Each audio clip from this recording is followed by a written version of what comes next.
गरेसर आरो तामुलपुर पुलिस थानानि बिजिरसालिखौ मसलपुरनिफ्राय कामरुप रंगियाव लाबोनायखौ लानानै दुलाराय बर' फरायसा आफादनि आफादगिरि दिपेन बर' बिथाङा गोख्रों बाथ्रा बुंनायखौ नुनो मोननाय जादों। नंगौ, बे समाव गरेसर आरो तामुलपुर पुलिस थानानि बिजिरसालिखौ मसलपुरनिफ्राय बिटिसिनि बायजोआव थानाय कामरुप रंगियाव लाबोनायनि नटिस होनायखौ लानानै बिटिसि ओनसोलाव गोबां खुद्रिनाय आरो बाथ्रा बुंनायखौ दिनैनि समाव नुनो मोननाय जागासिनो दं।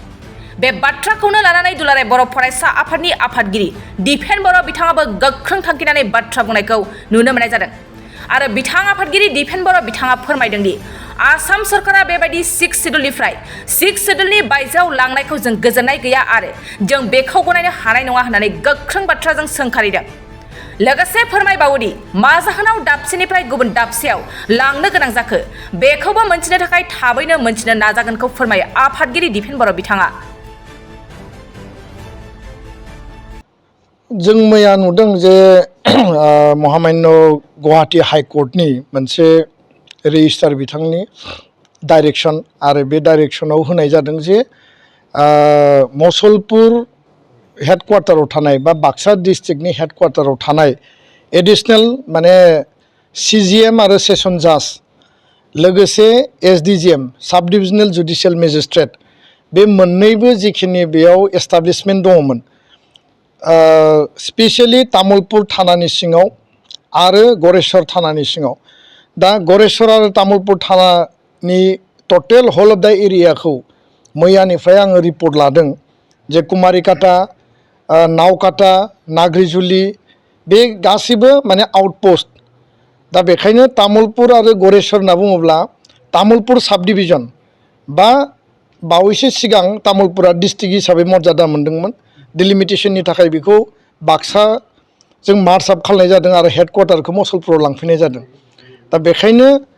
दानि तामुलपुर साब डिभिजन आरो मोनसे समनि तामुलपुर जिल्ला बा फैबाय थानाय समाव बियो जिल्ला हिसाबैनो बियो मर्यादाखौ मोनफिनगोन बे खोथाखौ सरकारनिफ्राय बुंनाय जोङो खोनादों। दा बेखायनो टटेल बे एन्टायार एरियानि एडिशनेल CGM आरो SDGM बे मोननैखौबो कामरुप बा रङियाव लांनायनि जि मोनसे डाइरेक्सन बा निर्देश बेखौ लानानै जोंहा मुथे गोजोननाय गैया आरो मैया बे जिखिनि डाइरेक्सन बेखौ आङो खनले फरायदों, बुजिनो नाजादों आरो बेयाव मोनसे रिफारेन्स होनाय नुदों। बे रिफारेन्सा जाबाय जे आसाम सरकारनि हम डिपार्टमेन्टनि हम माने जि पार्सनेल डिपार्टमेन्ट दङ हमनि बिनिफ्राय लेटार मोननायनि उनाव गुवाहाटी हाइकर्टआ बे मोननै थानानि सिङाव जिखिनि माने जुडिशियेल जिखिनि माने एस्टाब्लिशमेन्ट दङमोन बेखौ माने रङियाव बा कामरुपाव लानानै थांनायनि बे बाथ्राखौ बेयाव मेनसन खालामनाय जादों। दा बेखायनो आसाम सरकारा बिनि सायाव रेसपन्सिबोल आरो बेखायनो आसाम सरकारनि हम डिपार्टमेन्टआ बा कमिशनार एन्ड सेक्रेटारि हम डिपार्टमेन्टआ मा लेटार लिरनानै हरदों हाइकर्टआव जायनि थाखाय गुवाहाटी हाइकर्टआ मोननै एस्टाब्लिशमेन्टखौ BTR 6 सिड्युलनि सिङाव थानाय मोनसेया जाबाय 6 सिड्युलनि सिङाव थानाय आरो गुबुन मोनसेया जाबाय मोनसे जिल्लानि माने सिभिल डिस्ट्रिक्टनि सिङाव थानाय जि जुडिशियारि माने एस्टाब्लिशमेन्ट बे मोननैखौबो भायलेसन खालामनानै बा भंग खालामनानै बिथांमोना बेखौ जि शिफ्टिं खालामदों दुलाराय बर' फरायसा आफादा बेखौ स्ट्रंलि जों अपोज खालामो आरो हम डिपार्टमेन्टआ आसाम सरकारा बबे जुक्तियाव मा प्रब्लेमनि थाखाय बिथांमोना बेखौ लेटार हरनानै गुवाहाटी हाइकर्टआ बेखौ शिफ्टिं खालामनो गोनां जाखो बिनि सायाव जोङो माने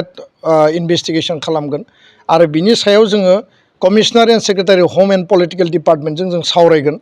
आसाम सरकारनि हाइस्ट अथरिटिजों जों सावरायगोन। आसामनि गिबि मन्थ्रिनावबो जों कुइसन सोंदों जे मानि थाखाय बबे कारनाव जे 6 सिड्युलनि जि जिल्ला 6 सिड्युल एरेन्जमेन्ट फारसेथिं बे मोनसे सिभिल जुरिसडिक्सननि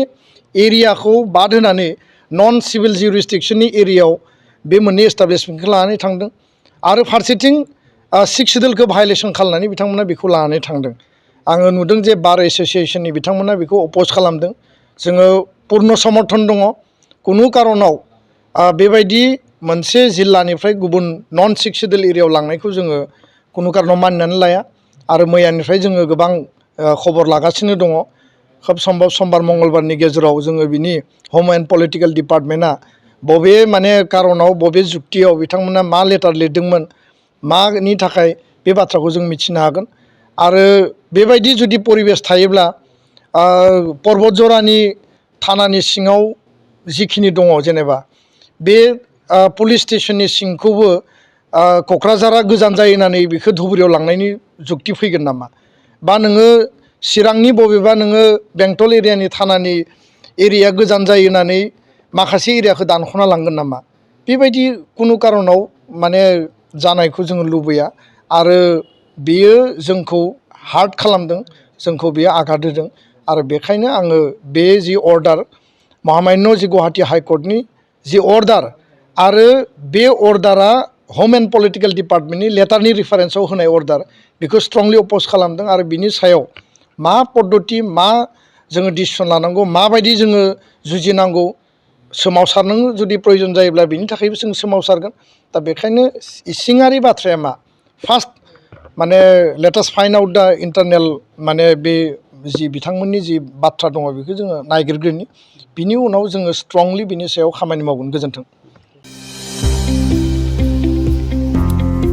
सोलोंथाइ बोसोर 2023-24नि थाखाय फरायसाफोरनो गोदानै मुं थिसननाय लानानै फैदों क'क्राझारनि डक्टर सभा ब्रह्म मिउजिक आरो फाइन आर्ट्स कलेजआ क'क्राझार सहरजों नांजाबनाय हाब्रुबारियाव थानाय बिटिआरनि गंसेल' डक्टर सभा ब्रह्म मिउजिक आरो फाइन आर्ट्स सरकारि कलेजआव दायो फरायसाफोरनि गोदानै मुं थिसननाया अनलाइननि गेजेरजों सोलिगासिनो फरायसाफोरा क'क्राझार मिउजिक एन्ड फाइन आर्ट्स.in वेबसाइटआव थांनानै मुंखौ थिसननो हागोन 12 थाखो उद्रिसारनाय फरायसाफोरा bachelor of fine arts bachelor of music आयदानि थाखाय मुं थिसननो हागोन बे सरकारि कलेजाव मोजां सोलोंथाइजों लोगोसेयैनो हौवासा हिन्जावसाफोरनि थाखाय आलादा आलादायै हस्टेलनि खाबुबो दं गोसो गोनां फरायसाफोरा क'क्राझारनि डक्टर सभा ब्रह्म मिउजिक आरो फाइन आर्ट्स सरकारि कलेजाव गोदानै मुं थिसन्नोब्ला नैबे मबाइल नम्बर 9085292451 आरो 93654912557 आव थोंजों सुलाद लानो हागोन